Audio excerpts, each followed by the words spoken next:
Sa kauna-unahang pagkakataon ay nakaranas ang megastar na si Sharon Cuneta, ng isang sakit na hindi raw talaga niya maipaliwanag. Ito ang rason kung bakit hindi siya nakadalo sa pangangampanya ng kanyang asawang si dating Senador Kiko Pangilinan sa Bulacan. Nag-post si Sharon sa Facebook ng mahabang paliwanag tungkol sa dinanas na karamdaman, na nakasira rin sa pagbabonding nila ng anak na si Casey Concepcion para sa birthday nito.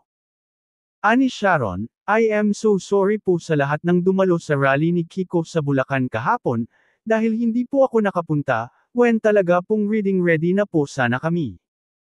Ang totoo po, nagkasakit po ako nang di ko pa po dinanas sa buong buhay ko. April 7 po susurpresahin ko si Casey sa paborito naming resort para sa birthday niya, simulang pagbabahagi ni Mega. Patuloy pa niya, bago po ako umalis, di ko po alam bakit bigla pong humilab ng grabe ang sikmura ko at duwal po ako ng duwal. Kahit po ganun lumipad pa rin ako para makasama ang anak ko ng isang gabi man lang, dahil nakaschedule nga po kami sa Bulacan the next day. Pagdating ko po kay Casey masaya kami tapos nagulat ako duwal na naman po. Kaya di na po ako nakakain sa birthday dinner niya, kundi nakahiga na lang po ako sa room naming dalawa.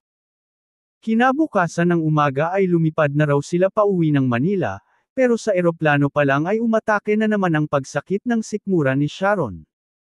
Pag-uwi ko diretso na naman sa banyo. Nagpa-reserve na kami ng room sa St. Luke's pero nagpakuha na po ako ng dugo sa bahay at hinintay ko ang results. Nakapagtataka naman po at salamat sa Diyos normal lahat. Pero nilunod na po ako ng Pocari Sweat at Ers Flora. Di pa po ako bumabangon ng matagal since yesterday na pinahiga at pinarest na po ako. Lugaw at saging lang po ang kinakain ko mula kahapon at ngayong umaga. Please pray for me.